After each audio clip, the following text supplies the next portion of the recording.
and I take immense pleasure in being your host for today's session. I would like to extend a very warm welcome to all our speakers, faculty members, and all my fellow students present here today. Becoming a successful entrepreneur, a dream for millions, a dream which offers a wide range of opportunities and an immense sense of joy, happiness, accomplishment, and often a great amount of money. However, this dream also welcomes a certain set of risks, challenges, doubts, and uncertainties. Today, we have with us a diverse group of successful BMSE alumni entrepreneurs who are here to help us navigate this process and shed more light on the topic how to become a successful entrepreneur, the challenges and opportunities. I would now like to call upon Professor Sanjana, the Student Activity Counselor of BMSE IIC, who is also the Assistant Professor in the Department of Electronics and Communication, to welcome our speakers for today's session. Thank you, Ranjini. Good morning to one and all. I heartily welcome you all to this institution's Innovation Council IIC event on interactive session with successful startup founders. Before we start, I would like to brief about IIC. The Ministry of Education, through its Institution Innovation Cell, launched IIC in collaboration with AICT for higher education institutions to systematically foster the culture of innovation and startup ecosystem in education institutions. Its role is to engage faculty, students, and staff in various innovation and entrepreneurship related activities. Events related to innovation, incubation, and entrepreneurship are organized on a regular basis to encourage students. Our college IIC president is Dr. M.N. Suma. Today, this event would be a panel discussion among successful entrepreneurs, and this event is even more special as the panelists are our college alumni. This event would be definitely beneficial to the students as it is regarding how to become a successful entrepreneur, various challenges and opportunities. I'm extremely happy and grateful to have alumni Mr. Rohan Joshi, co-founder and CEO at Vulcan Software Private Limited, Dr. Rupesh Iyengar, CEO of Services Consultants, Mr. Sri Krishna NM, proprietor of Sri Raghavendra Transformers, Mr. Sujay Kumar C, proprietor of Sri Mahavir Enterprises and founder of Sri Saraswati Organics, and Mr. Dhanush, CEO of Cater Smart. It's a great opportunity for all the students to interact with these successful entrepreneurs from different domains. Hoping for a fruitful discussion, let's start the event. I request our student coordinator, Ranjini, to introduce the panelists to the audience. Thank you. Thank you, ma'am. Today we have with us Mr. Rohan Joshi, a BMSE graduate from the year 1984.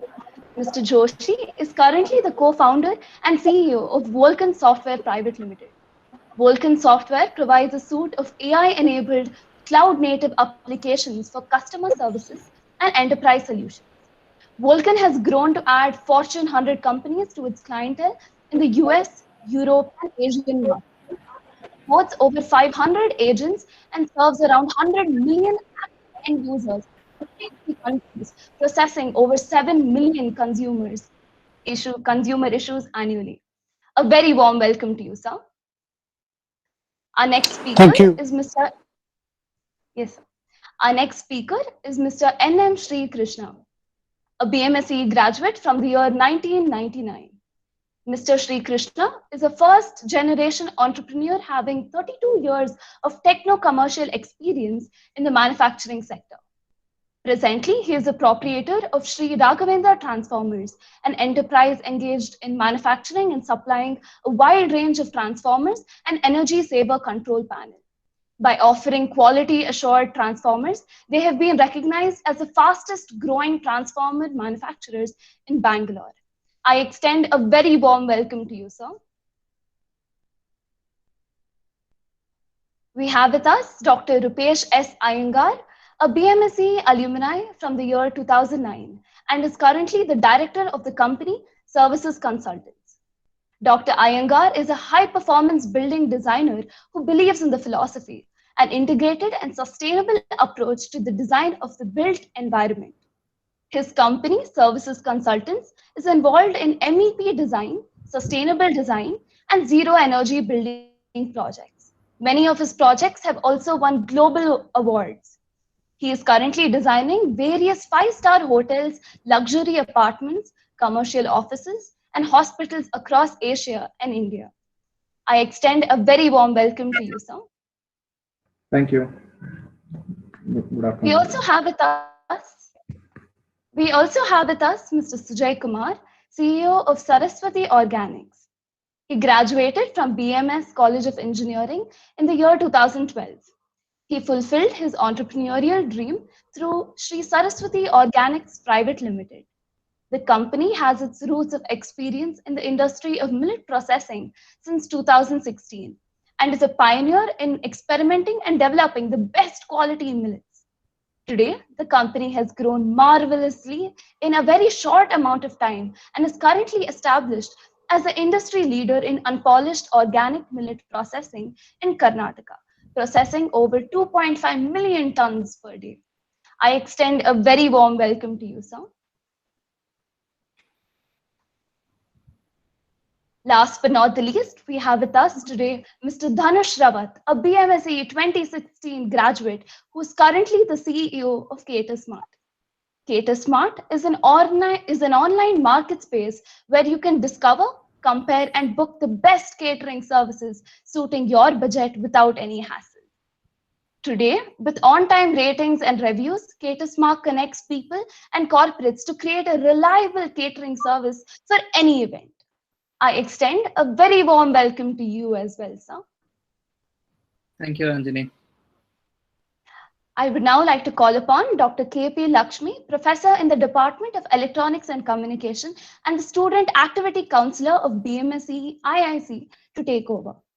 Please note that the participants are encouraged to drop their questions in the chat box and they will be answered at the end of the session. Thank you. Thank you, ma'am. Thank you, Ranjini. A very warm welcome and a very good morning to all the panelists. During these lockdown times also, there is good amount of work that is happening, and getting to connect with people using this online mode is really helpful and very beneficial. So on a holiday during lockdown, we are making good use of the time, and I thank all the panelists for joining us today. Now, we would like to begin with a 1-minute opening remarks from each one of you.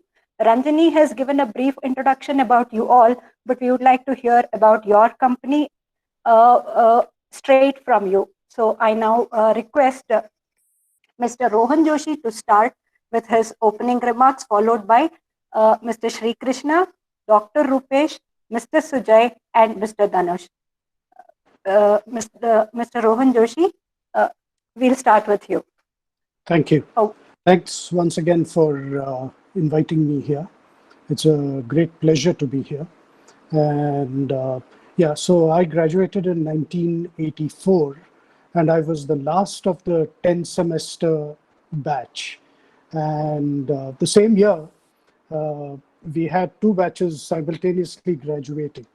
So we had, the integrated 4-year program, and us, the 10th semesters, the 5-year 10-semester engineering group coming out together. So you can imagine in a scenario in 1984, when the economy of our country was not that great, how difficult it was to get a job, or even admissions into further studies, whether it's in India or overseas. And I think it's that competition that kind of has stood in good stead to guys like us, especially my batch, because we had to not only have competition from within but also elsewhere. So once again, we'll talk more, a little bit later about how the journey has progressed. So I pass it on to Mr. Sri Krishna. Yes, sir. Mr. Sri Krishna. Sir, you have muted. Can you please unmute? Hello. Yes, sir, you're Am I audible audible now. now? Yes, sir. Yes, sir. Good morning, everybody. I am Sri Krishna, a proprietor of Sri Raghavendra Transformers, Bangalore. And I have maybe about 20 years of my stint in the manufacturing sector. I started my own company in the year 2009. It's already 13th year running. And we have faced a lot of challenges in this because I am not from a family of like Ambanis or Tatas. I am from a family of coffee planters. So how do you connect coffee planters to industry? Now the coffee plantation itself has become an industry now, but at that time it was nothing. And I am coming from a family of coffee planters, and coming to Bangalore, working as so many companies, started this without any background of transformers. Though I am an electrical engineer, the practical experience in building a transformer is different from being an electrical engineer. Because even if you take your students when they come out of the college, they cannot build a transformer, not even a small tape recorder transformer they can build, because they only know the theory of transformers. In the same way, even though I had an experience about 17 years, 18 years in the machine tool sector, the in and out of transformer was, it is enormous information I need to gather before starting the function this company. And we started with partnership company, then it's been converted into proprietary recently. And also we had seen a lot of hardship in between. In 2009 itself, there was economic crisis. In the same year, we started without thinking what is going to happen in future, and the growth was not so easy to achieve. But still, people struggle to build companies from the same the same year. So many companies have started, and many have succeeded so fast because of their market capitalization and the products consumption in the market. And ours is a specialty product. It is not like your household product or groceries, and only a few sectors are using this product, not everybody. So it is a really tactical job to market this product and survive in the market. Anyhow, we tried our best to come and survive in the market, and started some innovative jobs and trying to diversify in the future, because only with a single product we cannot survive in the market. That is the lesson we have learnt all these years. Thank you very much. Thank you very much, sir. We'll talk more about it. There are more there are topics that specifically relate to your journey. We'll talk about it then. Now we would request Dr. Rupesh to give his opening remarks. Yeah, ಎಲ್ಲರಿಗೂ ನಮಸ್ಕಾರ. Good morning, everyone. Namaskara. So nice. It is nice to be a part of students as well as fellow alumni from one of the oldest private engineering colleges in this country. And that is how wherever I go across the globe, I somehow bump into someone who has passed out of BMS or at some point in time has been associated with BMS College of Engineering. So I think that's where and that's how great the institution is, and I am very proud to be a part of the Alumni Association. Thank you for having me. Thank you so much. For me, the journey started, I passed out in 2009, and I think some of the faculty are still there who kind of taught me, and some have probably retired or moved on to some other places. But for me, the journey has been quite a roller coaster, if I would put it in that sense, from the time you pass out. And I think that's how usually students who are in their final year or who are just passing out, they have a lot of ideas in their mind. They have a lot of things that they want to do. They want to do this and that, and they really don't know what they should do or what would actually get onto the career path. So it's been like something that one is probably seeking as to where they want to make their career or where they want to see themselves in the next 10 or 15 years. And same was also with me when I passed out. I remember I was the placement coordinator at that time And then I didn't attend a single placement interview, and and actually the placement officer and even the principal to I remember once he called me and said, "You're the placement coordinator, or why don't you take any placement?" I mean, at that time, most it was that software boom that was going on, and I passed out of mechanical engineering. And what I was seeing was most of, almost 80 or 90% of students who were in their final years were going into software. So that actually made me wonder, then why are we learning mechanical, and what are we doing if we have to end up in a software industry? I think now the trend has slightly changed, where there are more mechanical companies and core engineering companies who pick up people in their domain expertise and skill levels, what they have developed. But so that was the time, and I remember Bosch was the last company which came in, and I was almost forced to attend that interview, and I attended it and got selected, but never joined Bosch at the end of it, because I didn't know really where I wanted to go. I also wrote an Indian Air Force selection interview. I got selected as a fighter pilot in the Air Force, but again, then still didn't join. So I had a lot of varied domains what I saw, but then I didn't join. And then finally it took a year's time. In that meantime, I started my firm, and we were really, it felt like fish out of water. We didn't know how to challenge the existing competition, or what new we could get onto the market. We are still young in the market. I mean, who would give a job to a 22-year-old at that time? And a core critical industry like the building industry, or even a consulting industry on an architectural firm, they would really want some experience under your belt before they can actually pledge some financial bid under you.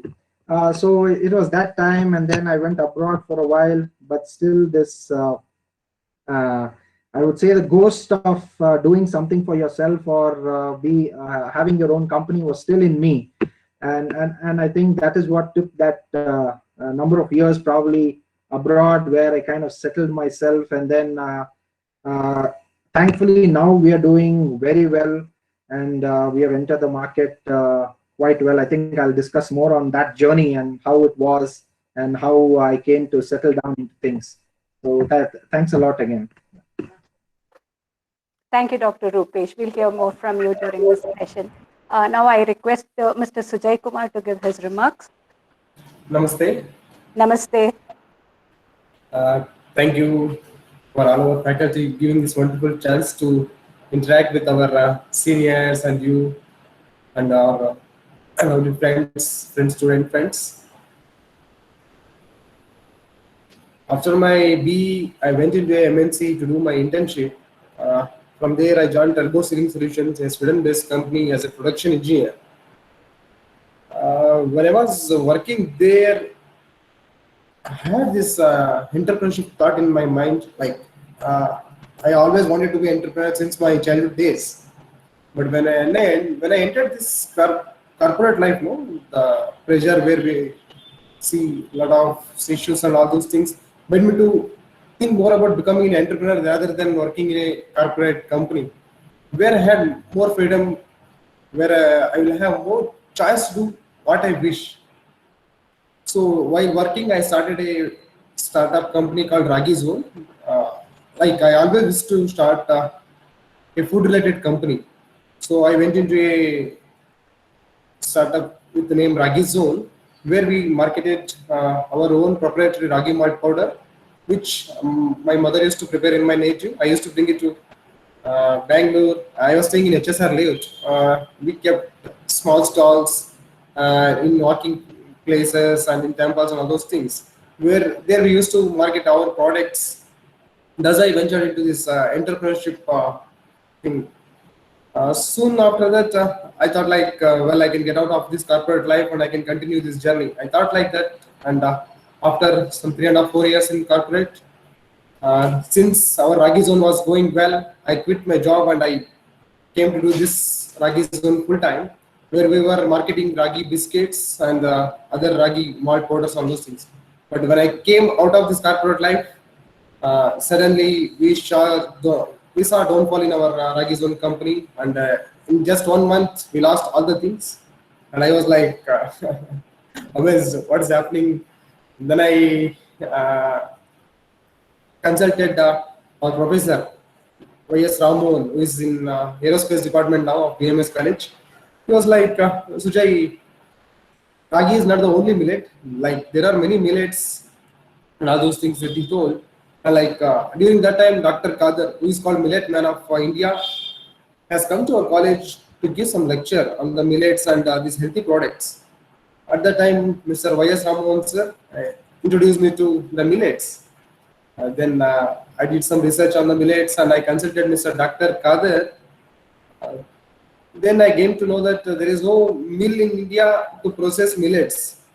Millets are called God-gifted grains, but even though it has so much potential, there was no proper market way back in 2015 and 16.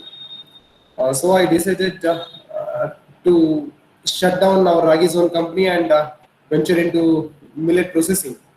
I did all the SWOT analysis and all those things, and I came to know that our native Chitradurga is called millet bowl. Millet has been grown continuously in our Chitradurga district because our place is a drought place. With just 2 or 3 rains, we can just grow millets only. Now, no other commercial crops can be grown so easily here. So that made me to come back to my native and sit down here and start our processing unit or mill in a small scale. Then all the things happen by God's grace, and now like we have very well established company and our mill, and we are sending our products across the country and across the globe. And our mill is the first mill to introduce unpolished millets into the market. Thank you. Thank you very much for those comments, Sujay. We'll talk to you more. And now I request Mr. Dhanush to share his thoughts.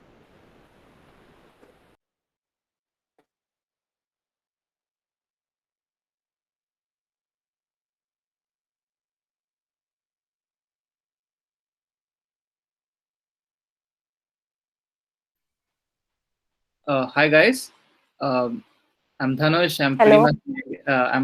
Pretty much you can see I'm the youngest here, and it's really overwhelming to see all our seniors at this point. And and why KD Smart? Because when you graduate, I started working, then want to introduce technology to to any kind of startup because of any kind of market when India is lacking behind.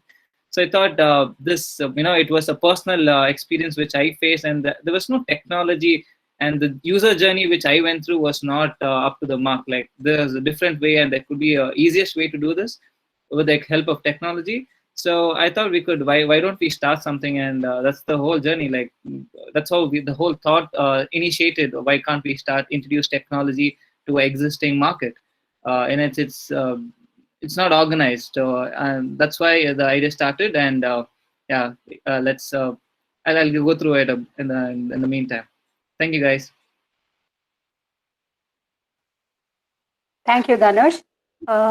Now, with this brief introduction, we'll now start our panel discussion. The very first topic that we have listed for you all today is the question that most of us have, the question that you all also might have started with. How do I know that the idea that I have is worth starting an enterprise or worth having a startup? Like we have Swiggy, HouseJoy, Practo, Ola. All these are not very technical startups, but still they have made a lot of money and they've made a lot of impact in all our lives. So each one of us can relate to these things that have come up. So these are some of the popular names that I took so that each one of us can relate to it.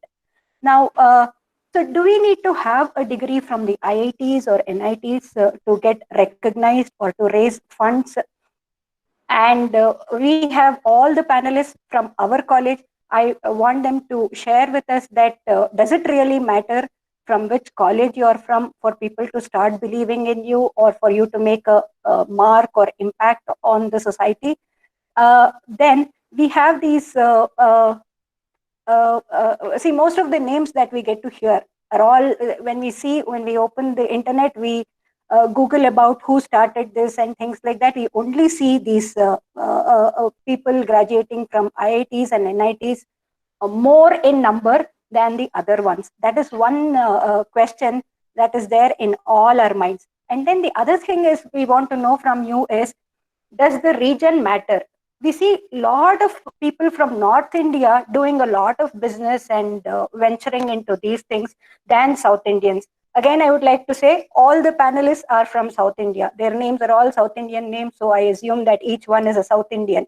So does it really matter? Why is it that North Indians do more of this and South Indians are not so big on becoming entrepreneurs? Does the region matter?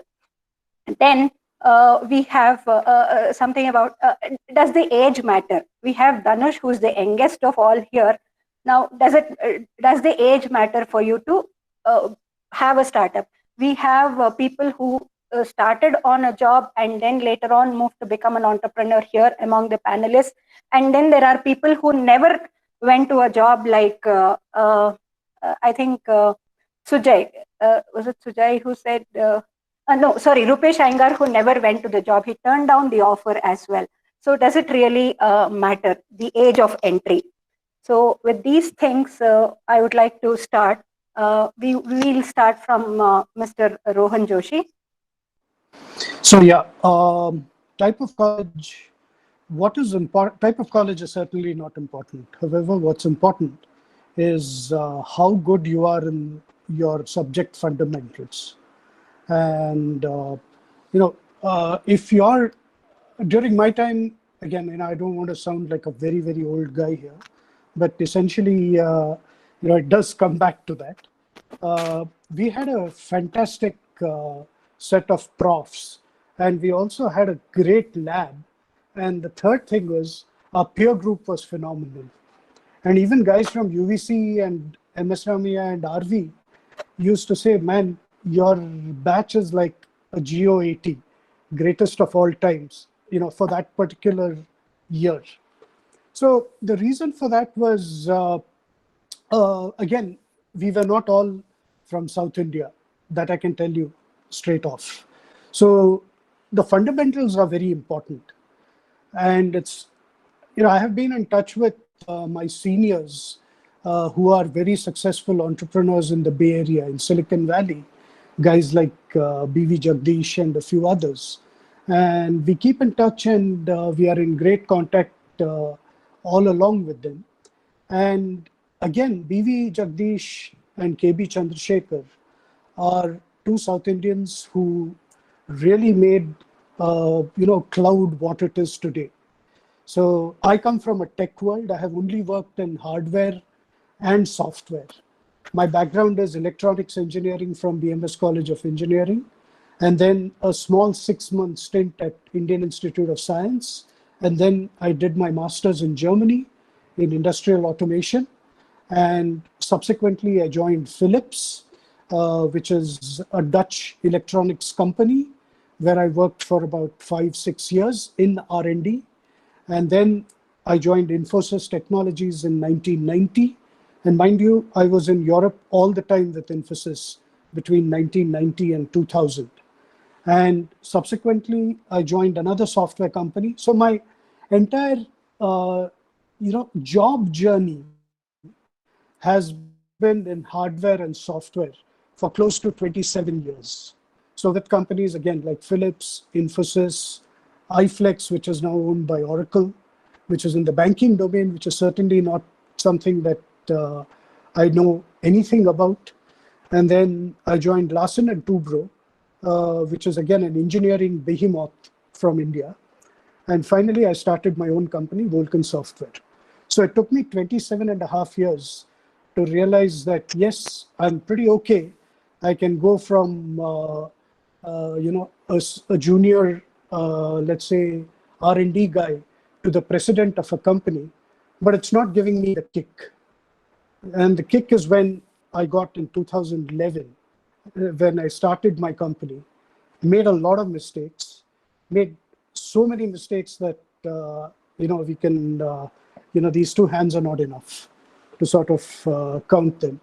However, talk about why why you read more about North Indians being in the line.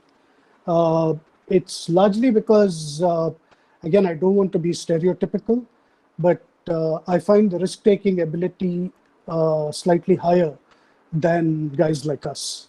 So, mind you, I come from Dharwad, which is in Karnataka, though the name is Joshi, but you might have heard of famous Joshis from Dharwad, like Dr. Bhimsen Joshi and a few others. Yes. So, we are very rooted and very conservative in our approach.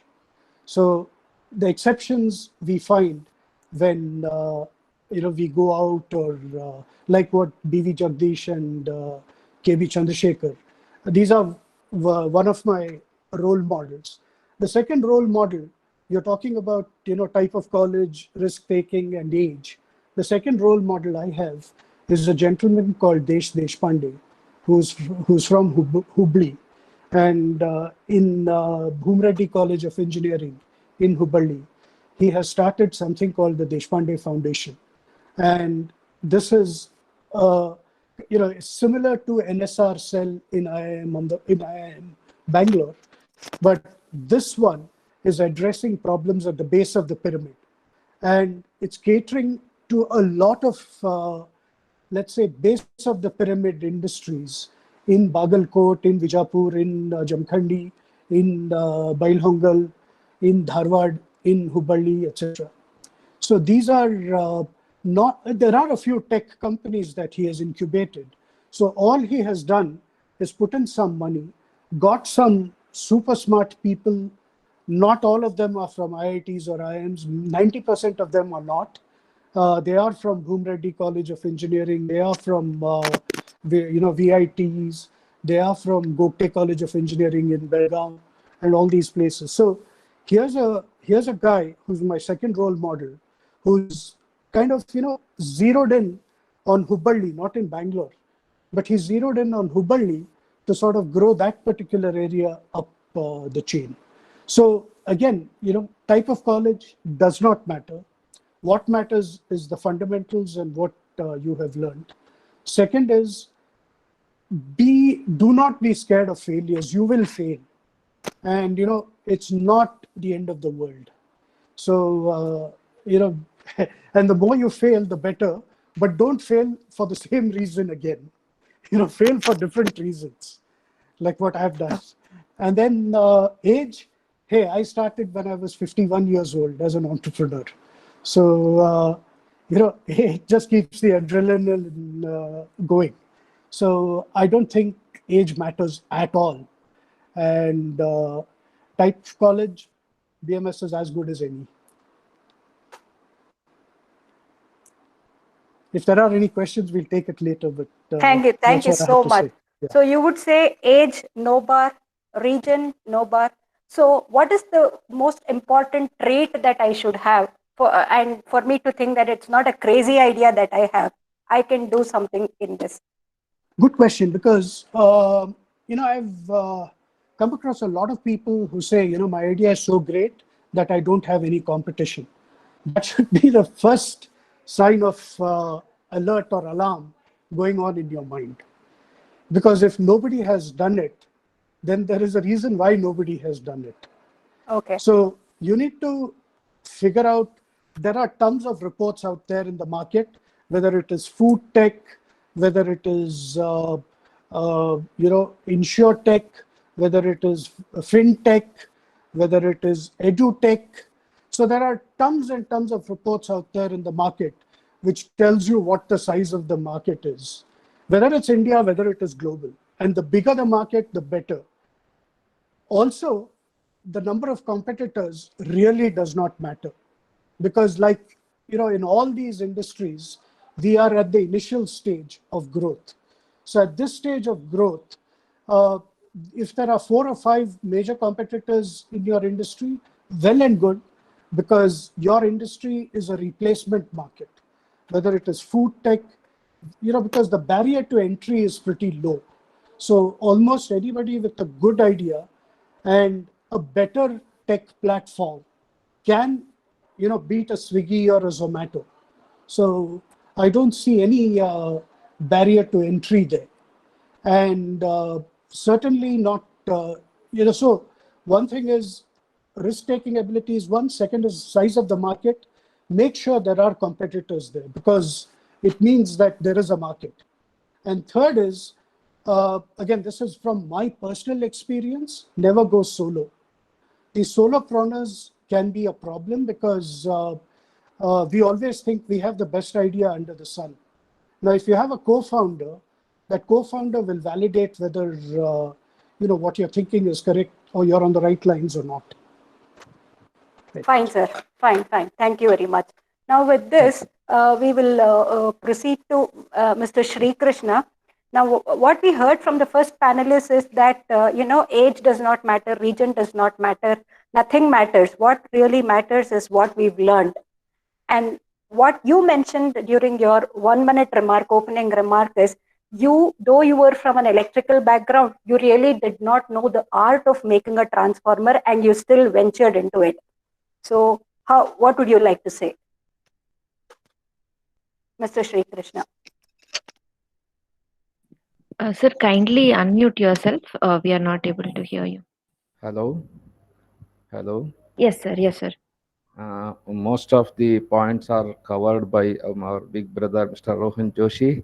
And a few things only I can tell you because there is shortage of time.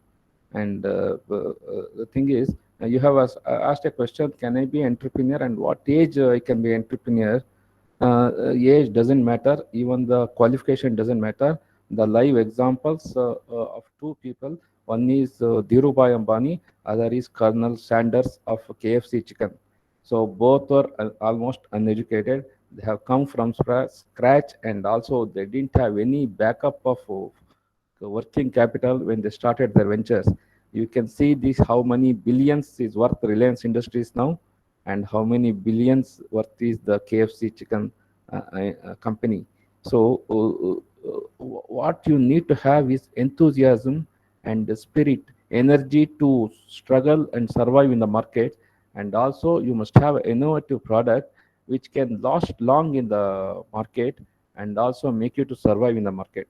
That is what is required. And education, with education also you can be an entrepreneur, like how Infosys, Narayan Murthy or anybody else has built a big empire. And education is not the only reason they have been successful in the field. And as I said, the first two examples I have given, they were having no education and still had a vision and conceiving the practically the vision, whatever they have conceived, that point they have to realize in the reality. That will be the journey of an entrepreneur, and it will be always very difficult to conceive that this thing and achieve success. And the journey itself is check our endurance. So that is how the things happen in life. And any entrepreneur need not have to worry about only the formal education, and they can be successful at any moment of time. Thank you. So you would like to say that enthusiasm is the most important thing that one should have. And perseverance. Yes, they should not get disappointed when they face some failure.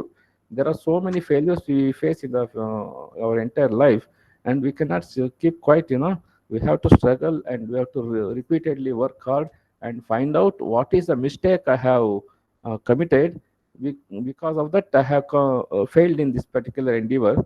So that learning will also has to be there always, and with that learning only you will succeed in the next attempt. Otherwise, you'll have to keep learning. You'll have to be observant in what happens to you in life. Keep learning and then move on. Definitely. That is the most important trait. Not age, exactly. Not your degree or not anything else. Nothing, madam. Yes. Thank you very much. Now we'll move on to Dr. Rupesh Iyengar. So you started with a very bold decision that being a placement coordinator and seeing the crowd coming and then the way they feel, their vibes about the placement, getting placed, not getting placed, and you could still remain strong and turn down a very good offer. Bosch is still a dream company to many of our students. You turned it down and then you thought of something else. So what do you think is most important trait that one should have to become an entrepreneur? I think the most important aspect of being an entrepreneur and going ahead with your idea that you may have is passion. I also feel that you have to back yourself to some extent. I mean, of course, degrees, Is that geography. financially? Do you mean Uh, financially? Not only financially. I mean, we are all in from middle class families. So when I was studying engineering, I mean, I'm not from a Tata Birla family or something. I mean, we were staying in a rented place, and I mean, I used to take a bus to. Excellent. Yeah. So it's not. I mean, the finance part is one part. If it is there, it will probably help you and reduce that timeline on which you can build your idea. But it's more about your idea and how you do a market research on your idea, and if you really feel that that idea can be successful. And I mean, there are a few, and usually when we are at the juncture when we just pass out, we have a lot of those ideas. So which of that idea do you want to take? So it has to be one Exactly. idea, Exactly. or it has to be maybe 3 or 4 ideas. So if one does, I mean, you can spend some time on one, and you can see if it is going through. If it is not, then kind of switch to the next idea which you want to take over. Dr. Rupesh, sorry for interrupting. We'll take this specifically in our fourth topic. How often should I change? Okay. Yeah. We'll talk. We'll hear Okay. from you more on that. Yeah.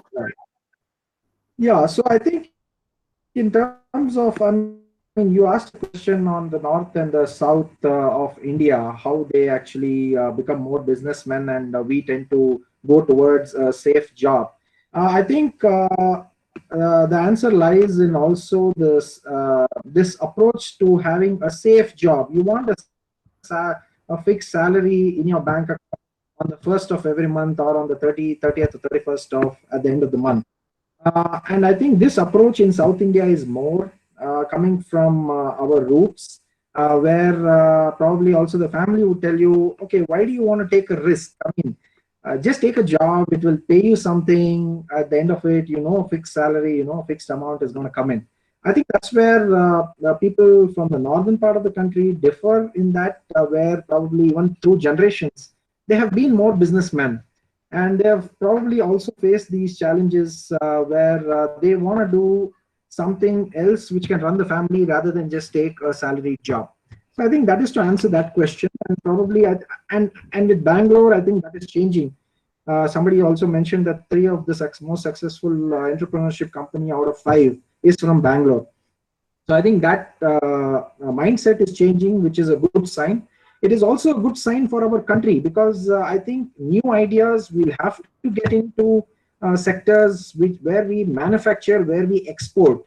I think if we want to become this 5 trillion economy and be one of the most superpowers in the world, trying to compete with the China or an America, I think we have to step in to make sure that we produce, we manufacture, we have companies which actually give job opportunities probably to others. Why can't we have an Indian MNC working and probably get I mean, it's similar to an American company. Nowadays, like we said, Bosch is still a dream company, but Bosch is a German company, which is doing huge business in India. So I think India will succeed at a much faster rate once entrepreneurs and entrepreneurship is given this spark, and we can go and set up probably countries in Europe or in America saying that we are Indian companies, but we will employ Americans, we will employ Europeans in our companies. And I see that happening. I see that happening probably in the next 5 or 10 years with the kind of push. One thing we need is skill. I think this is very important, which we need to develop right at the roots level, right at the base. It could be a formal education, it could be a degree, or it could be no degree at all. But skill is what is more important. I have seen a lot of, especially electrical engineers, nothing against electrical engineers, but I have seen a few electrical engineers who have just passed out.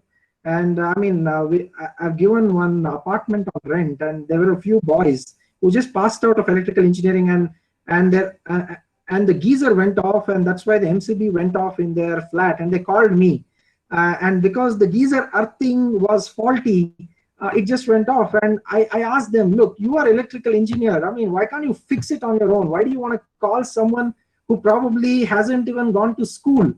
I mean, even for our cars, once a car breaks down, or even a changing of a tire, we call someone who probably even hasn't seen the doors of school. But I think engineering, we have done engineering, so we need to do those things. So I think that is where the skill is very important. We need to develop whatever skill we may want to develop. I mean, I've done a PhD. I went and did a master's in Singapore, and after that, I went to Switzerland to do a PhD. And right now, what I see in my work in India is that degree takes you to a certain extent. It takes you till a particular level. After that, the degree is there. I mean, it really doesn't matter to push you beyond a certain extent. And after that, it's all what you can deliver. It's what you can bring on board on a project, how you can make the change for your client. That is what matters. And if you can prove that to your client or to your end user, even at the age of say 12 or 13, I think they will be more than happy to take you. And that's where probably the thinking in the US is slightly different, where they ask you not for the degree, but what you can bring onto the table. So that has to change, I think, and which is happening here. I'm already seeing that happen, where newer ideas is being accepted. So can anyone be an entrepreneur? Definitely, yes. You need to back yourself. You need to go through that grind. Failure is always a part of life, but failure makes you stronger, and it teaches you more, is what I feel. So definitely, I would encourage everybody to give a try. I mean, the job is always there. That's what I always keep thinking to myself. What if my company goes into a tailspin now? I mean, what if we shut down? Okay, then I'll take a job. I mean, that's always there. So like Walmart's. So having a degree will put you in that comfort zone. If nothing works, you can always go back to having a work. Yeah. I mean, Warren Buffett, I keep looking at that Warren Buffett statement saying that if salary or if a salary is the only way that you're financing your life, then you're just one step short of being bankrupt. So that's something that I kind of believe in, and I think we all should take a few years, 2, 3 years, 4 years, give a shot at your ideas, give a shot at what you want to do, and if it doesn't work, then you can figure out what else to do. Okay. Thank you, Dr. Rupesh. So you say that skill and passion are above all when it comes to you thinking that if you could be an entrepreneur. Now we'll move on to Sujay Kumar. Very clearly, he did nothing technical. His startup has got nothing to do with technical education, though he's a graduate from engineering. Could you tell us what, according to you, is the most important trait to find out that you could be a successful entrepreneur? Yeah, well, as you put it in the beginning, whether college or region or whatever, our family or anything, doesn't matter when you want to become an entrepreneur. The only thing what matters is the gut feeling what you have with your idea or whatever, because as you can clearly see in Sri Krishna sir's mentioning and Rupesh sir mentioning, it only matters is the faith what we have in our idea. Normally I quote to many of our friends, to start any business you don't need vitamin M, like money of the people will call like they need vitamin M to start the business. I quote, you don't need vitamin M, you only need vitamin F, vitamin L, vitamin G. Vitamin F stands for faith. We should have faith in our idea, and we should have faith in ourselves. And vitamin L, that is, we should have love about what the idea we are having. We should have a love towards it. Like when we started our mill or our company, we were 24/7. We don't know when we slept and where we slept and all those things. And third is vitamin G. Grace, definitely when we have this vitamin F and vitamin L, definitely Almighty will shower His grace on us, and like whatever the thing that we have, I'll never say it as achievement. Whatever the things that we are seeing now, I will offer all those things to Almighty's feet, and because of His blessings and grace only, we have done all these things now. And when we come to the point like college, for me, the badge BMSCN or BMSite has given wonderful things to me, because I never went to Silicon Valley and Germany or other places to see IIT guys. I went to places like Coimbatore, where we get our machines molded, like our machines manufactured over there. Most of the mechanical industry related machines get manufactured over there in Coimbatore. It is like a heaven for mechanical engineers, mechanical engineers. When I go there, Very I can true. see people from Madras or Coimbatore or some other place in South India. And when I say I am from BMS, that badge will give me more honor. So for me, BMS has mattered a lot, and our college is never less when compared to IITs and all those things. And our college, it's a wonderful college. I was a mechanical engineer graduate. So when I was a student, we used to spend our time, most of the time, in front of in the lawn, in front of our department. It's beside ENC and telecommunication department building, and in front of our building there's a land. We used to spread ourselves. Me and my friends used to spread ourselves, and we used to think about crazy business ideas. And since initiation, or like since childhood days, I was very fond of this food. I don't know why I never thought of starting Oyo or Ola or any software companies. I always dreamed of this food, because every one will have the food throughout their life. Like when Sri Krishna sir rightly pointed it out, when it comes to transformer, we don't know how many people will use it, and the competition or the market, it's very less. But when it comes to food, no, like every human being needs food. So that thought sparked in me during my childhood days. So I always dreamed of starting a food-related business, and we thought about all these things during our college days, and we used to discuss about these crazy ideas. And the education or exposure what we got in BMS, it built our mental muscles. So we were strong when I saw the downfall of our first company, Ragi Zone. I never felt like afraid or what will be the next thing, because I never thought of being in comfort zone. Because after graduation, I went to L&T Komatsu as an internee. After that, I went to Turbo Silk Solutions as a design engineer. And I don't know what made me to be like this. I never wanted to be in a comfort zone. I never worried about my bank balance, all those things. To be frank, when I was about to close our first startup, Ragi Zone, I had just ₹100 in my hand. And when we ventured this Sri Saraswati Organics or Saraswati Siridhanya Mill, I borrowed around some 30,000 from my friends, and gracefully I had my credit cards. During my corporate life, I had taken 2 credit cards, and it gave me around some 70,000 money. And with this 1 lakh rupee, I started my mill in a very small scale, and now like we are worth crores.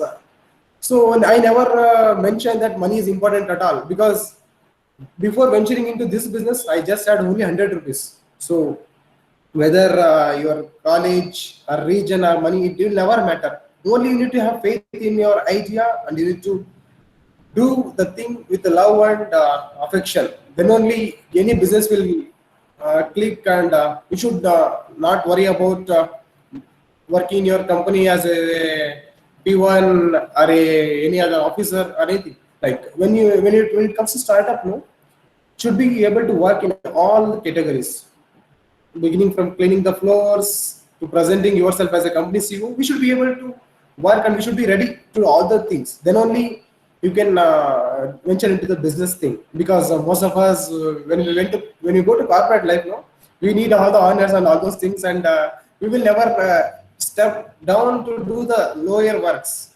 So if you guys like, if you, I'm sure that many of our BMS students have the mental muscles to build many startups like Oyo and all those things. Because that guy Ritesh Agarwal, when he started his Oyo, he was very young. Now also he's just 27 years old, and you should know how much is company worth now.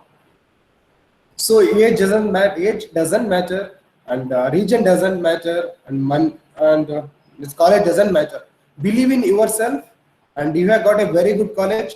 That's what I would like to say to our college BMS friends.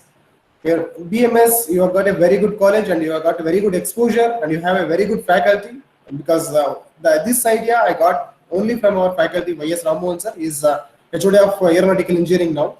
I offer my gratitude to him.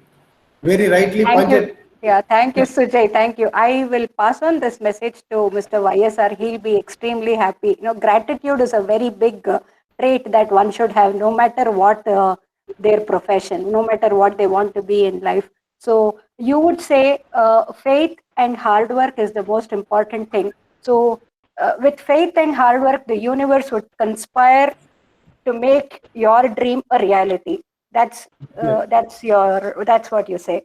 Yeah, thank you, Sujay. Now we'll hear from Dhanush. Dhanush, what would you like to share? What are the important traits? I would like to start with people having, when the question with having an IIT degree or IIM degree, would you know why are they startups getting funded?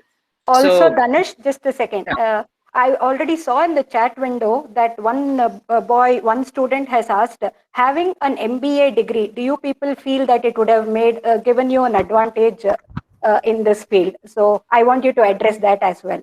Sure. So like when we approach investors, right? So there are different stages of a startup, right? When you go on a different start, like idea stage, how we come up with a product and everything.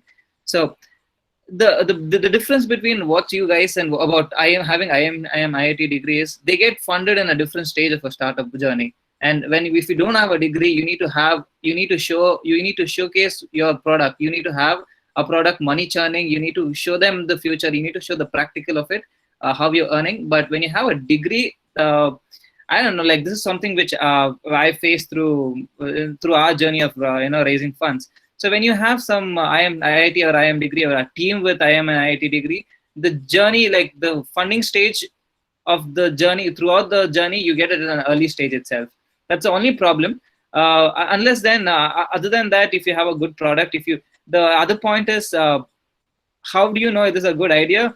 If the problem is solving, if your idea is solving a problem or serving any customer, as a customer being happy with the product you have, I think that's where you know you're solving your idea is really good. Like if it's not solving a problem or if it's not adding any value to his existing customer journey, and there's no point. Like there's a problem. Like there's a problem with the business model or what you can do.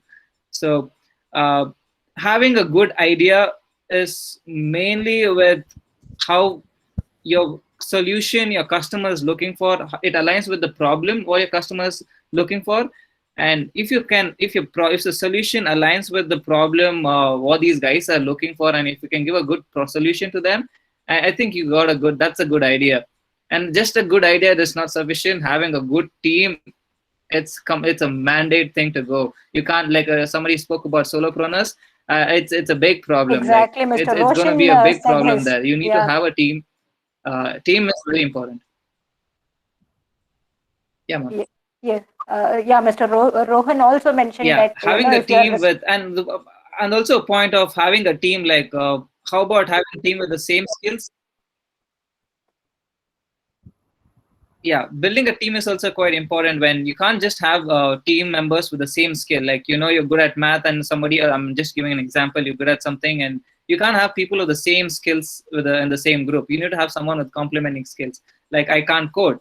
I have my teammates who can code. Like I'm a co-founder who can code. So you can, when it becomes really smooth to run a business or run an idea to get the solution when the team is diverse. Niche, when the skills are aligning with the complementing with other guys, with your team members is what I mean. Right, Dhanush. Thank you so much. Do you have anything to say? Were you continuing? Sorry if I interrupted. Yeah, this is up from my end. How difficult or how easy was it to convince your parents? I'm asking you because you're the youngest of the lot, so many people will relate to you. Yeah, also I need to talk about age. Age being a factor. Age is not a factor at all. Like I've seen a lot of entrepreneurs like really old. Like I don't want to call them really old, but they really they've experienced they got experience more than my age, so they're starting something new. That's something, that's something really good to see that these guys are there, and it's there's no age limit for to be an entrepreneur. There's nothing that, and being like for me, like when it's quite hard to convince your parents when you want to start something, because I was like I got graduated, I'm getting a good salary, and there are a lot of things you need to be prepared of. When I told them, like they were really not up to it. They were like, are you sure you want to take this up? Yeah. How are you going to survive? Why do you want to do this? Like Rupesh and Mr. Rohan also mentioned that we are all like, go take a job and end of the month you have salary, a safe job. Yeah, the risk-taking ability, what you guys were talking about. There are the still there. The parents are still not okay with, of course, a parent wouldn't want the kids to see broke during the 25 or 26. But yeah, that's a risk we take. That's the time we're investing on our startup. That's the journey, right? That's the whole point. That's the whole journey. That's where we learn a lot of things, and how we, you get an idea how to learn how to make money, how are different ways. Yeah, that's a beautiful journey too. But yeah, it's quite hard. It was quite hard for me to convince them to take this up. Yeah, I think they're fine now. Right, Danash, got it. Mr. Sri Krishna had something to share with us. Yes, madam. You were talking about why only North Indians are entrepreneurs, and most of the times, and the South Indians will not venture into this business most of the times. You take a situation of last 1,000 years. The North India has become a war field. The history of India, history of Indo-European history. All the invasions started from the north. Yeah. Because of that, the people have become very robust and risk-taking is more. Risk-taking, and they keep on facing lot of uncertainties in their life over generations. And investing some money and doing some business is not a big thing for them. So insecurity is not a big thing to them. It's their day-to-day thing. See, this is what the mentality of North Indian people. Even today, they don't bother. The people living in Bangalore, you can see the North Indians, they don't bother to say anything. Even the police also, they don't bother. That is why a lot of law and order problems are there. That is the second point. Right, sir. So that daring attitude is more amongst North Indians, and we South Indians prefer to have a calm and organized life. A salary at the end of 30 days is what we, look at, the first thing and the only thing. Especially, you go to Mysore, the people of Mysore are still more, concerned about monthly salary and all. If you go to search for a bride or a groom, exactly, they think of a monthly salary. If you say that I am having a company of 50 crores turnover, they don't give you the girl. This is what mentality. Right, sir. Right. Now, due to lack of time, I think we took quite some time, but it was good with the first topic that you people could openly share what you've gone through and what you feel about the first topic. Now, there are wonderful questions that students are posting. For completeness, I'll run through the other topics, more like an yes or no kind of answer from you, and then we'll answer the students' questions, because it is they who who are here to talk to you and interact with you. So, ma'am, you have given us 3 questions, 3 topics. Yes. And I have made a list of points to answer these topics. When should we not talk about this? When should we mention this? See, what I want to go on to next is, we'll start with Mr. Rohan. I'll go to the last topic, because I saw when all of you were talking that all of you mentioned about don't stick to one idea. You were the first one from whom we heard. Mr. Rohan also mentioned about it. He changed his idea, and then that is what gave him success. Rupesh also mentioned about it, and I stopped him that we'll come back to this a little later. So that's the question, that's the topic we will take up now, which is I want to enter agriculture now.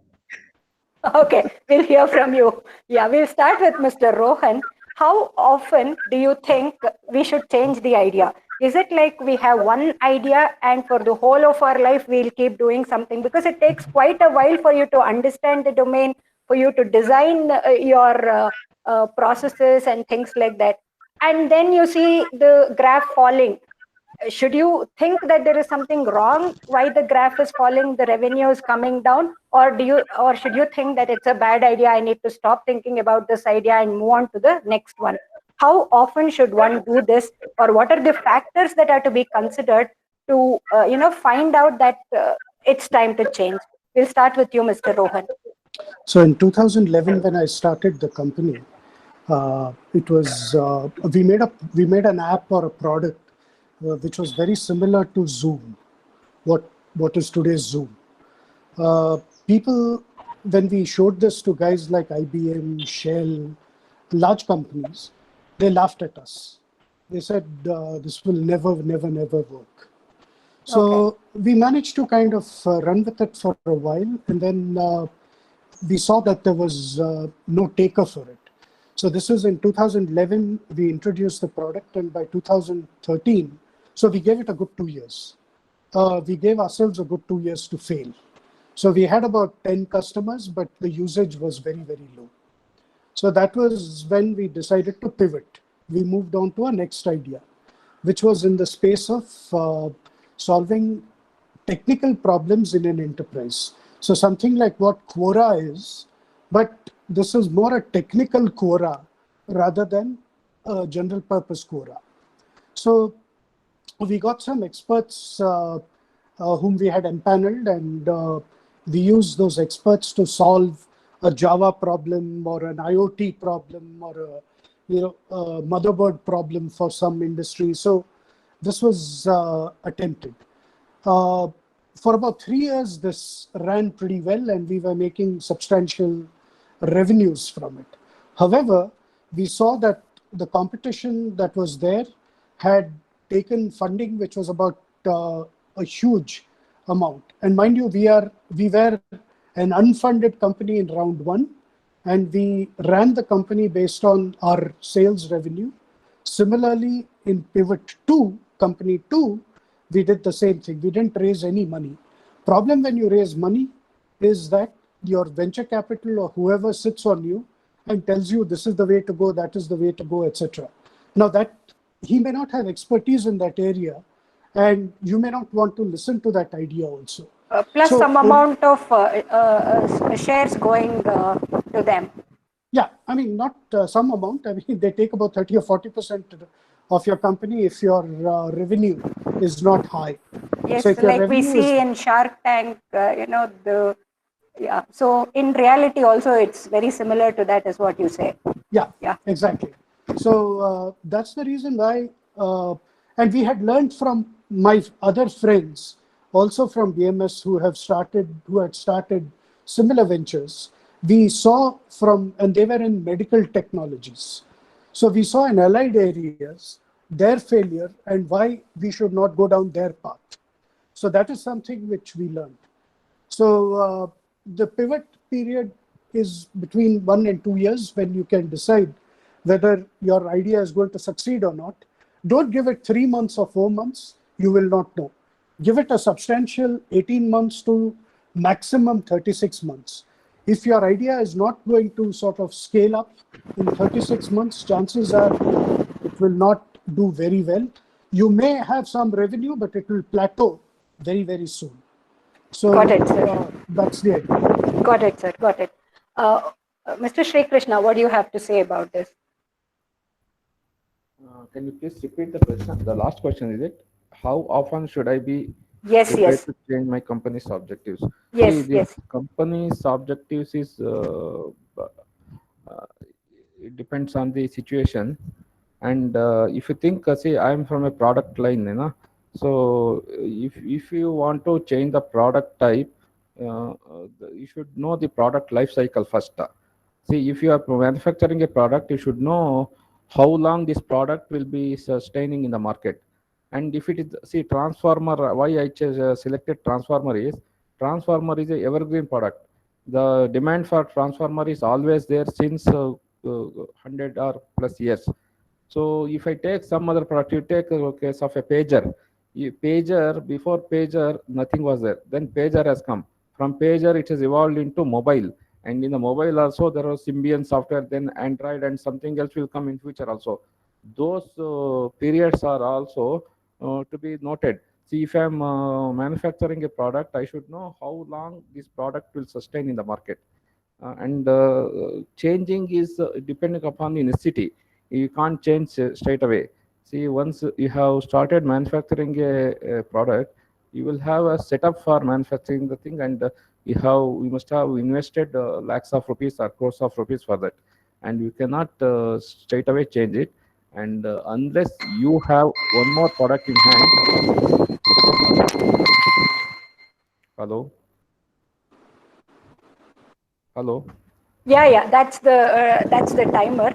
So so like Mr. Rohan said, 18 months to 36 months would be an ideal time. That would be for a software company, could we say that? And if you are a manufacturing company, 18 months would be something for you to just take your first step to set up the things. Yeah. So that depends upon the product. I told so could you give a timeline if it is a hardware company that requires a setup of actual equipments and things like that?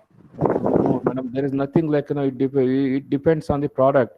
If you take up a refinery, for setting up a refinery, it takes years. If you want to make a transformer, within 1 or 2 months, you can buy the machineries and start manufacturing transformer. It depends on the product you want to manufacture. You can't say anything. So it depends on what you are dealing with. Yes, what you are going to manufacture. True. Okay. Could we have something from Rupesh Iyengar on this? So I think, I'm from a consulting industry. So in terms of consultancy, we don't manufacture something as in a product, but it's more of a service related industry. So I would say the timeline wise, 2 years is something that you would want to see, 2.5 years. But the 2.5 years is something that one should actually every single day. It doesn't matter if it's a Sunday or a Saturday or a holiday or a New Year's Day or whatever. Your aim should be to get a few projects under your belt and start working on them, and then build up. So you would say 2 years of hard work and dedication should be your first pointer. To get your first 1 or 2 projects, at least then you know what are the problems in that particular field that you have chosen, and how you can improve them, and you can actually know what the industry is about. So in terms of shelf life, it could be 3.5 years. But yeah, within 2 years, you need to be successful in getting one project. So 2 years, you should have patience. You should do a lot of hard work, and that is when you take your first review. Yeah, typically the first year goes in trying to feel the water. You don't even know. Very true. You don't even know how warm the water is or how cold it is. So the first year just vanishes, and then the second year you actually kind of realize that. And Right. Got it. Mr. Sujay Kumar. Yes, your inputs on that, your views? Yes. Yeah. Yes, Sri Krishna sir rightly pointed out, we in manufacturing sector, we will put a lot of our time to just give over the first product into the market. But what we should do before that is, we should do some market research and what actually market needs. There are some times where a product which was never there in market has been rightly accepted by the people, but it won't happen in the many cases. So it's better to always do some market research about the customer needs and demands. Then only it's better to build our manufacturing facility and give the right product to the customer. And when it comes to the timeline, definitely when we started our Ragi Zone, the initial days were very good, and we were when it comes to money, like there was very good revenue, but suddenly we saw the downfall. Suddenly we were bankrupt, and we were not left with any money at all. So How much time did you take to make that switch? How long were you with your first idea before you moved on to the it's second just 6 one? months only. It's just 6 months only. Yeah, it happened in 2015. Okay. In just 6 months, we saw the downfall. We saw the peak and we saw the downfall. And immediately, with the inputs what we got from I pointed earlier, I got the input from YSR sir, and we include all these millets. Like ragi is not the only millet, so we included all the millets in it. So it's like we need to be flexible. Whenever a businessman should always be flexible. Like he should be able to collect the ideas from the customer, and he should give whatever the customer needs. So what I can say is the timeline, it depends on the product. It can be like 6 months to 2 years, and be flexible and give the product what actually the market needs. Yes, fine. Mr. Dhanush, what would you like to say? Yeah, I believe what Rohan Joshi told. There's you need to give it for it into like 2 to 3 years of time to see how it works. But the when you see with technology, right? When you're working with technology products, you need to stay updated with what you guys are working on. We need to be the first people to implement the new tech and to be in the market. To like in order to stay first or top in the market, you need to have a competitor check, have a good research of it, and implement new skills, new technology or anything in the market. I think adapting to new things is something which you have to be doing very frequently in order to stay in the market. The time frame, see, I can't give a time frame. Say I agree with 2 to 3 years in order to first year market. Yeah, but if there's something change and you might be outdated soon, right? You need to be vigilant about the changes in the market and adapt to it as soon as possible. Thank you, Dhanush. So to sum it up, could I say that there is no recipe? There is no recipe for anything as such. You just have to believe in your idea. You just have to believe in yourself. You need to do a lot of hard work. You have to believe in yourself, believe in your idea, and just move on no matter what happens. So can I sum it up like that? Definitely. Yes. Now I will. We will stop this panel discussion. We will conclude it here. And there are a lot of questions from the students. I would ask them to unmute themselves in an order in which they've put the questions in the chat window and ask the panelists the questions themselves. You could, if you want a particular panelist to answer your question, you can do so. You can ask the panelist to answer. And I thank all the panelists. With this formal panel discussion, we'll conclude. Thanks a lot for being patient, and I'm so sorry that we've exceeded the time already. I request you to be with us for another 10 minutes to talk to the students and answer their queries. Okay, madam. Thank you. Thank you. Abhishek, yeah. The first person is Vishwas. Vishwas, are you there? Vishwas M. He has said, I want to know about the net worth of each of their companies. Hello, mommy. Yeah, mom. Yeah, Vishwas, I asked it for you. Yeah, mom. Yeah, mom, and one more, mom. Mom, we don't mind sitting here like for like extra like couple of minutes. Mom, like nobody has classes right now, so we don't mind continuing this session for another like 20 minutes or 30 minutes.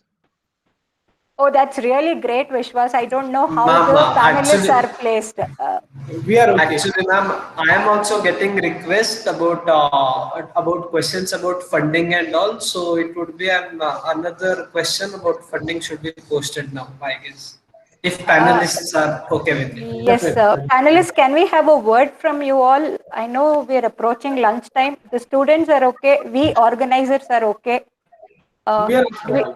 Could we take another 15-20 minutes? Yeah, no problem, madam. No problem. Mom, Sri Krishna had few points to tell. I want him to tell those points, ma'am. Definitely, you people can take over. I'll mute myself. I will leave it to you, but let that be seamless. Let's not waste time and handing over. Okay? Yeah, I'll mute myself. You can go on. Yeah. Like I want to know like the time duration to you guys took to build a company of yours, and what's the net worth right now? Is there somebody particular in your mind, or anybody can answer? No, no, anybody can answer. Mr. Sujay mentioned that he started with 100 rupees, and now his company is worth crores, right? Yes, ma'am. Yeah. Anybody else would want to add on to it? No, this is a very critical question, madam. See, ours is a completely bootstrapped company. Because We have literally, the two co-founders. We have myself and my other colleague, and I think Dhanush mentioned that I'm the coder and the sales guy, and he's the executioner and project manager plus chartered accountant. So we have two complementary skills, and so we started this company in 2011, completely bootstrapped, and today we have been valued by two VCs, though we've not taken any funding. An Indian VC, whose name I don't want to take, has valued us at about $28 million, and Excellent. the US VC has valued us at about $75 million. So it's two separate things. Now, all this is paper money, and it is somewhere in the atmosphere. So we are not looking for funding, because we feel that, and this is again, as I told you right at the outset, I have two mentors. One is Dr. Desh Deshpande of Bhoom Reddy College of Engineering, and second is Mr. B.V. Jagdish and K.B. Chandrasekhar. Now, both these guys, all three guys, advised me, don't go for funding immediately. Go for funding when you say you have what is called an annual run rate of $25 to $30 million, which should be your revenue. We are at the halfway mark of that. And when your annual run rate is about $30 million, you will be valued at $300 to $500 million. Not quite a unicorn, but you're getting there. So they said that is the stage. I'm a tech company, right? So a tech company is valued very differently from, let's say, a transformer company, an agri-tech company, or a design consulting company, or a food tech company. So food tech companies today are at the top of the food chain, whereas a tech company like mine, which is in the deep tech area of customer service, is valued very differently. So I don't think you'll get a common answer. The gentleman, I think Vishwas, asked that question, what is the net worth? Because it differs. It differs from the environment you're operating in and your market that you're operating in. That's my answer. Okay, Abhishek, what the students all want to hear from you all is from where do I get financial support? Yes. Yes, many of the startups nowadays are going for this angel funding or VC, all those things. But earlier, when we started, or Rohan Joshi sir started, or Sri Krishna sir started, many of the people used to approach banks. Going around the bank and wasting time is not at all worthy, because no banks will fund you with the proper documents also. Even I faced the similar things, and that's why I never wanted to scale up immediately.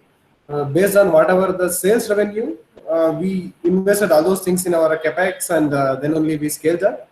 And I would advise you to depend basically only on your sales revenue, or if there is any genuine need, go for funding from any of the investors. Don't waste your time going around the banks. Even though our Prime Minister say something and all, there is no change in our systems at all. And no bank will support you with the proper documents also. So don't ever waste your time. If you have proper idea, please put your whatever the revenue that you have. Everyone will have their own savings houses. Please put that small amount and start your company in a small room of your home. Then it will go up. Use the same revenue of sales, build up your company. And if there is any genuine requirement, go for funding from any investors. Never waste your time going around these banks who will never support you. They will support only people who flee away. So very quick answer to the person who asked this. There is a organization called India Angels Network, so IAN. So if you go to them, you'll find that some of our former entrepreneurs have, this is exactly the US Silicon Valley model, where let's say I start a company and like KB Chandrasekhar or BV Jagdish, and I make it a very big success. His company was called Jamcracker, which then became Exodus, EXODUS, and then they sold it for I think about $2 billion or something in the year 2000. So out of the $2 billion, they have invested about 50% of that amount into a venture company called Kaj Ventures, KAAJ Ventures. So these are, India Angels Network and Kaj Ventures are the two things that I would suggest any of you guys who are interested to take your ideas to go there. Because these guys are very open. They have been you 50 years ago. So that's something which you guys can do. Thank you very much.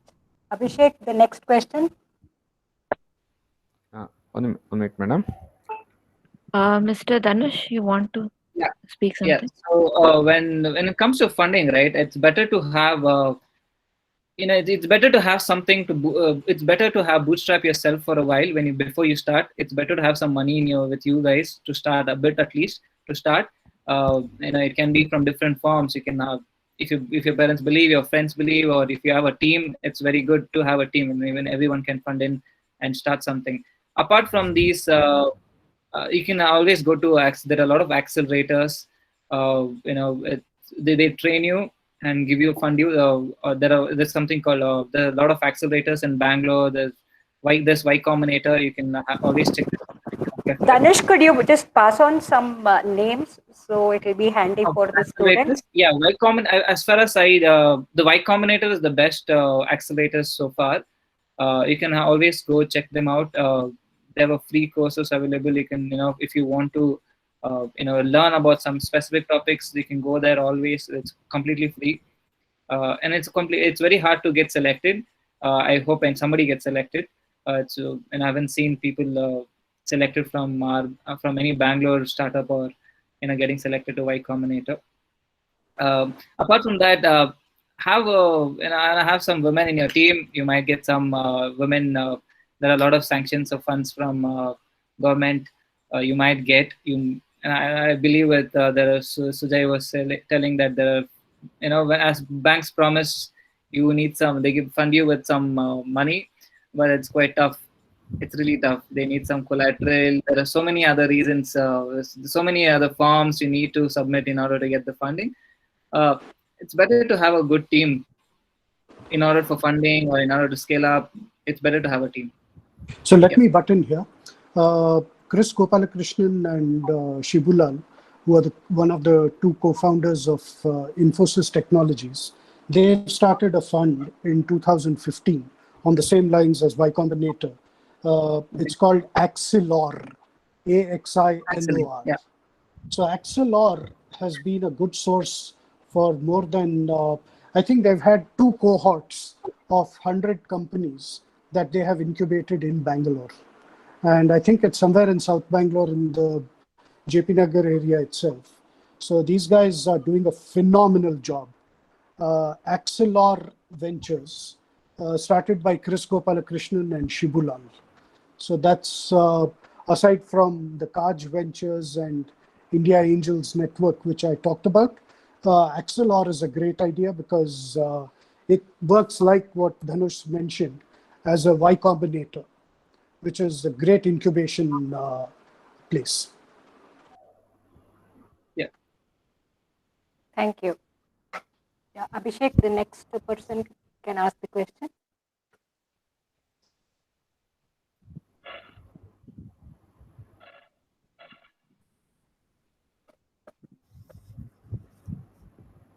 I can see Aparna has asked a question.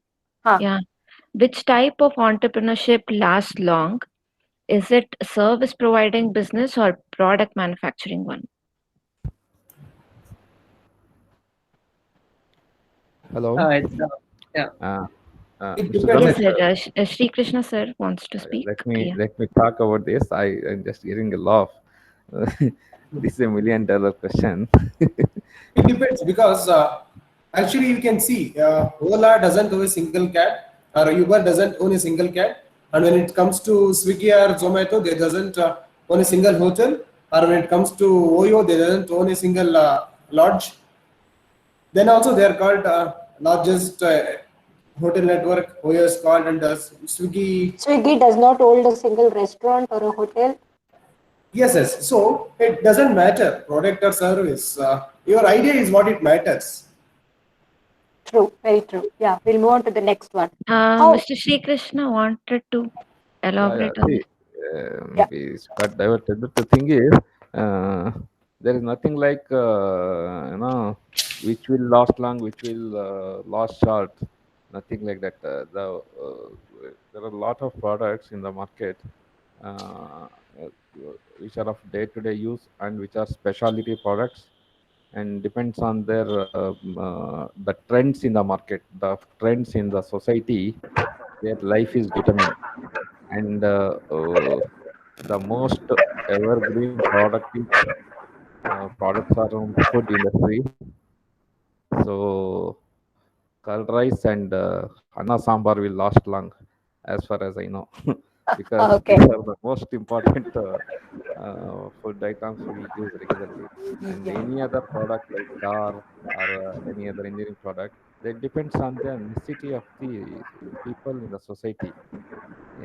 The food products are mostly evergreen. That is my opinion. Thank you. Yeah, I just want to come in. I think service industry or product industry. I mean, like I think what Sujay mentioned, it's about your idea, what you would want to last long, because I think also the market would where there's already a competition which is existing. What the market is looking for is why give it to you. When I mean, this is what I'm in the service industry of doing consultancy of building designs. So it's a mix of architecture and engineering, how a building is designed. And engineering consulting firms, architecture firms are by the hundreds in the market already. So why should a developer, or why should a client, or why should an end user give it to you? What is it in you that which he is not having to do with somebody who's already existing on board? I mean, this is something that we face quite a bit in some of our projects, where there are already some set companies, there are already some set business collaborations that already exist in certain companies. And the main challenge is to kind of disrupt that existing collaboration. So you need to have a unique SOP, you need to have something that they are looking for, or something that you can deliver. I mean, usually clients are unhappy with existing vendors or existing consultants on board. So something is not right at a particular time. So if you can kind of try and fill that gap, or if you can bring on something new onto board, I think that would be an easier way of going forward. So yeah, one needs to get that SOP Okay. place. I think one important question we'll ask you is, how do I start from an idea to a startup? What is the first step? I know this works. I've done the market survey. I've done everything. Now, how do I make it a startup? Give it a shot. How do I pitch in my idea? How do I pitch in my product? I mean, suppose you have an idea, and if you want to materialize it, and I've done all the background work. I've done the product survey. I've done the prototyping of the process or the product that I want to bring in. Then what? What do I do? Rupesh sir, just a minute. Rupesh sir, just a minute. Yeah. Don't worry much like about all this research, and don't worry much about Excel sheet, all those things. Just screw it and let's do it. That's what it matters. Keep on just doing the work in back end, no, nothing will happen. You will be only on the papers. If you want your idea to be implemented, just start immediately. It doesn't. There is no fixed rules to start it. It depends on you. For us also, there were like we didn't have proper office space or all those things. No, that's fine. The question is, I have done the groundwork and I know there is an idea. I've done everything about it to make it a workable process or a product. Yeah. Then how do I let people know about it? How do I start? Use social media to market your product and all those things. Like, because you don't need a conventional marketing knowledge to marketing now, because you don't need to invest anything. Just using social media, you can market your products.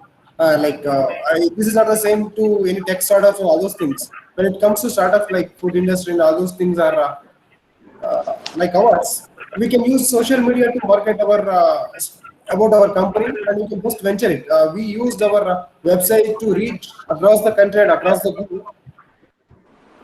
So there is no fixed rules to start it. So that's exactly what another boy, Shashank, also has asked. If we are launching a product that's very, very new to the market, how do I get the market survey done? Yeah, I have something a point, that never existed, and I am bringing it out. How do I do a market survey? Yeah, I can share my own experience. I mean, what worked very well for us in terms of bagging a few clients or bagging a few projects are conferences. I mean, I was a speaker on a few conferences, international ones, and that's where I met a whole lot of clients. And at a conference, you can actually present your idea. And instead of you going to the doorstep of probably 100 companies and pitching your ideas, the 100 companies will come at one place where you could actually tell what you are doing already. And then I had a lot of people after the conference or after my session was over, network, and I had that networking go on for me. And also being a part of societies, where a lot of industry practitioners, end users, clients are also members. Get into memberships and become a part of industry associations or organizations. I think that's where your networking will help. I mean, for example, one end user, one end client which we are working with right now is IKEA. So we are now kind of designing the IKEA stores. I mean, it's already come up in Hyderabad, and we are on board with the Mumbai, Bangalore, and the Delhi, Noida one. So we are on the design team. And how I touched base with the IKEA team was at a conference where I was giving a presentation on one of my projects, and then this design head from IKEA walked up to me and we had a discussion, and then we exchanged cards, and then after a few months or so, then I had a presentation at their office, and then they sent me an RFP, and now we are on board. So that worked for me. So I think that's a nice way of doing it as well. Yeah, there is a specific question to Dr. Rupesh and Mr. Sri Krishna that how do I get funding if I want to open up a startup in manufacturing and designing a particular product? Where do I get funding from? Okay, for me, I mean, we are a service industry, more into consulting. So for me, the capex issue more so are my computers and the employees in my firm. I don't have to invest in heavy machinery, nor do I have to invest in supply chain kind of a process where a production company may have to have a more intensive capex to come with. So for me, the funding was, I mean, I would say the years I spent abroad. So I spent a considerable amount of years, almost about 8 years abroad in Singapore as well as Switzerland. And it was quite a bit of savings that I also got in, and a few acquaintances whom I knew here in Bangalore who also kind of helped me fund. So yeah, but for me, it's a smaller capex, so I think I could manage with that. Okay. Yeah, I think. Rupesh, sorry to interrupt you. Sorry. What we could do is, could we pass on your mail IDs to students who have questions like this and they would want, or if you're all okay, we could organize one such event again with the same panelists and then start with the student questions only. without this panel discussion. So we'll think of doing something. One of the panelists, Mr. Rohan Joshi, said at 12:45 he cannot extend beyond that. So we'll just go towards the conclusion. Students, we are extremely sorry, but we are still open. You can pass on the questions to us, and we will pass it on to them. Or if the panelists are okay, we'll share your mail IDs with the students who want more answers from you. Or we are even open to conduct this event one more time. With that said, I would now request Madam Sanjana to propose the vote of thanks. I'm so sorry I had to cut this discussion in between. I'm so happy to see the enthusiasm that the students have. So we'll definitely do it again. I think that would be good if the panelists are open to it. A small note from my side. I think students need not be under the impression that only IIT has a very good network. You can see that we have a very good BMSC alumni network, and I think you should take a lot of inputs, their experience, and then I think that will help you out in all your endeavors. Yeah, we are older than the IIT, so our alumni network has to be bigger than the IITs. Well said. Well said. Right. I would now request all the participants to turn on their cameras, and then while Sanjana is proposing vote of thanks, I think Abhishek, you could take a few snaps. All the So participants. I request everyone to turn on their cameras and have a photo session.